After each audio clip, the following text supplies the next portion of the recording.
அன்புக்குரிய தேவனுடைய உறவுகளே, இந்த அற்புதமான காலை வேளையிலே விழித்ததும் விண்ணவரோடு என்ற தலைப்பிலே கர்த்தருடைய வார்த்தைகளை உங்களோடு பகிர்ந்து கொள்வதிலே மிகுந்த மகிழ்ச்சி அடைகிறேன்.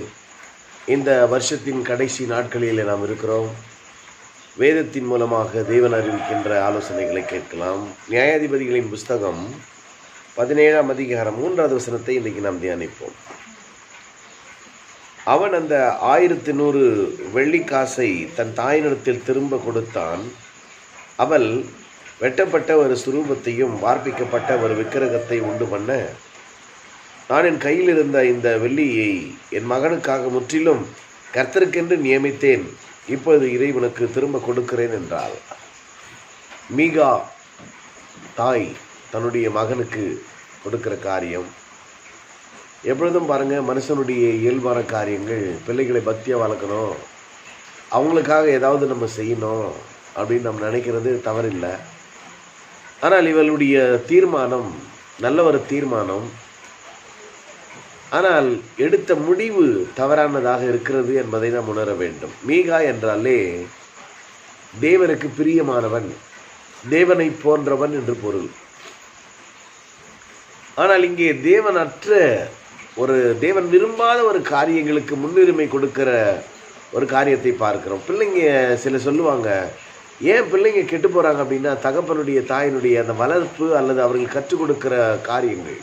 அதாவது முதல் வயசுலேருந்து 14 வயசு வரை, இந்த டீனேஜ் முடிகிற வரைக்கும் எல்லாமே பெற்றவர் தாய் தகப்பனிடத்துலேருந்து தான் பிள்ளைங்க எல்லாம் ரெக்கார்டிங் பண்ணுறாங்க. ஏன் இந்த பிள்ளை இப்படி பேசுது அப்படின்னா, ஏற்கனவே நீ பேசியிருக்கிறப்பா, நீ பேசாமல் இருந்திருந்தா அவங்க பேசியிருக்க மாட்டாங்க.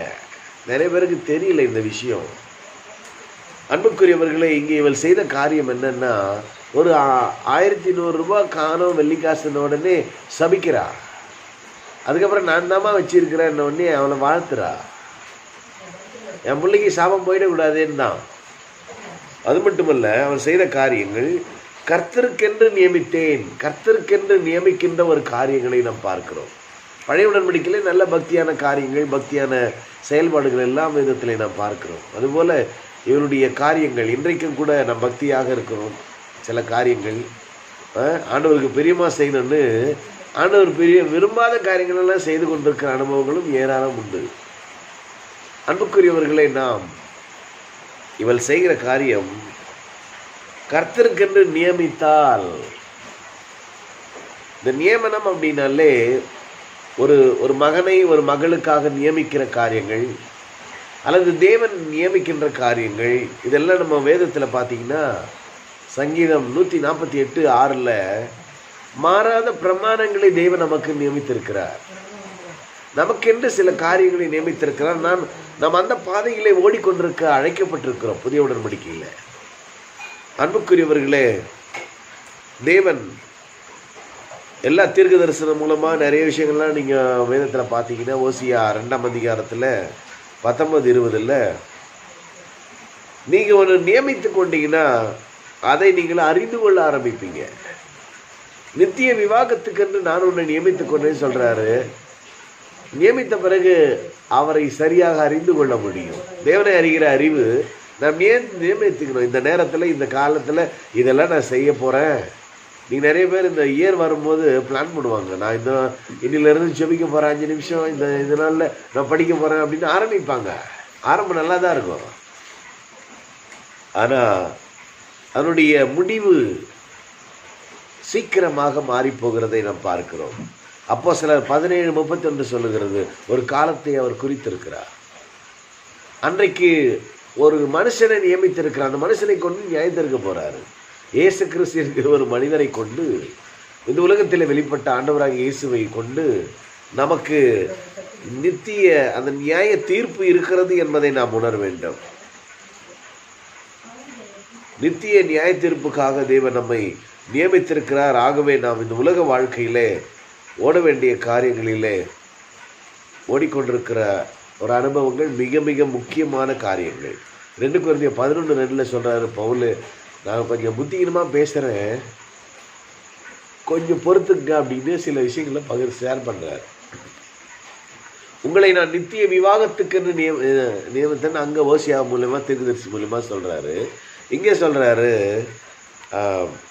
உங்களை கற்புள்ள கன்னிகையாக ஒரே புருஷனாகிய கிறிஸ்தியன்னு ஒரு புருஷனுக்கு நான் உங்களை என்ன பண்ணிக்கிறேன், நியமித்திருக்கிறேன் அப்படின்றாரு.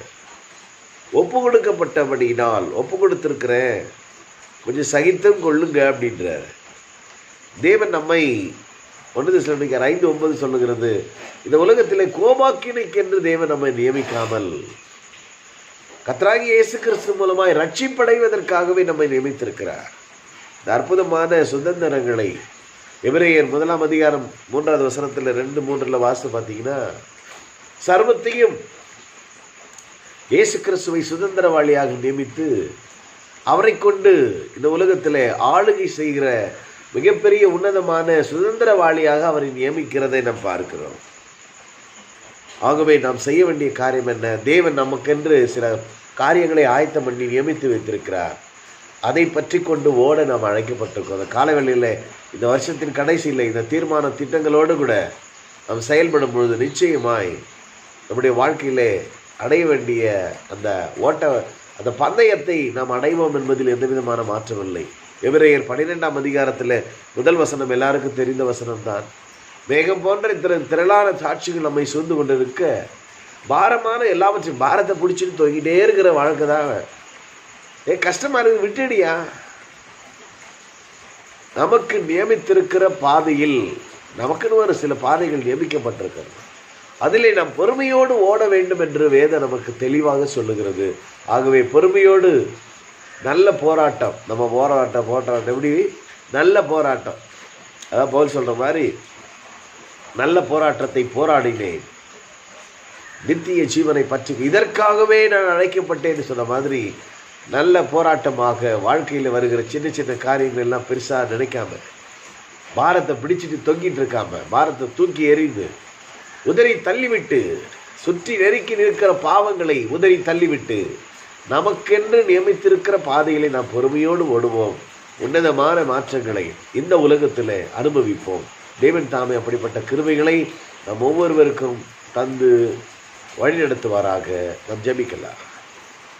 நேற்றும் இன்றும் இன்றும் மாறாது எங்களுக்குள்ளே வாசம் பண்ணுகிற எங்கள் நல்ல ஆண்டவரே, எங்களை கோபாக்கினைக்கென்று நியமிக்காமல் ஆண்டவரே கர்த்தராகிய இயேசு கிறிஸ்து மூலமாய் நாங்கள் ரட்சிக்கப்பட வேண்டும் என்பதற்காகவே எங்களை நியமித்தவர் நீர். அவரை எங்களுக்காக தந்தவர் நீர். தன் சொந்த குமாரன் என்று பாராமல் அவருக்கு எங்களுக்காக எல்லாவற்றையும் கொடுத்தவர். ஆகவே எங்களுக்கு நியமித்திருக்கிற பிரமாணங்களை எங்களுக்கு தந்திருக்கிறீர். நாங்கள் அதிலே ஆண்டவரே எங்களுடைய பாதையிலே பொறுமையோடு ஓடி விசுவாசத்திலே ஆண்டவரே வீர நடை போட்டு ஆண்டவரை வெற்றியை அடைகிறவர்களாக மாற்றுங்கப்போ. ஒவ்வொருவரையும் இந்த கரங்கள் அர்ப்பணிக்கிறோம். வருஷத்தின் கடைசியில் இழந்து போன எல்லாம் மறுபடியும் எல்லாம் இந்த ஆண்டுக்குள்ளாக அவர்கள் ஒவ்வொருவரையும் பிடித்து கொள்வதாக என்று பேசுகிறேன். இயேசு கிறிஸ்துவின் நாமத்திலே இந்த நாளுக்குரிய ஆசீர்வாதங்களால் அலங்கரிப்பீராக. உடைய கிருபை எங்களுக்கு புதியவைகளாக இருக்கிறதுக்காக நன்றி அப்பா. இயேசு கிறிஸ்துவின் ஈடு இல்லாத பரிசுத்த நாமத்தில் ஜெபிக்கிறேன். எங்கள் ஜெபங்களை நீர் கேட்டீர், நல்ல பிதாவே. ஆமென். கர்த்தர் நல்லவர். ஒவ்வொரு நாளும் வார்த்தை பிடிங்க, வாழ்விலை மாற்றங்களை காணுங்கள். Bless you all. Have a great day. Thank you. Bye.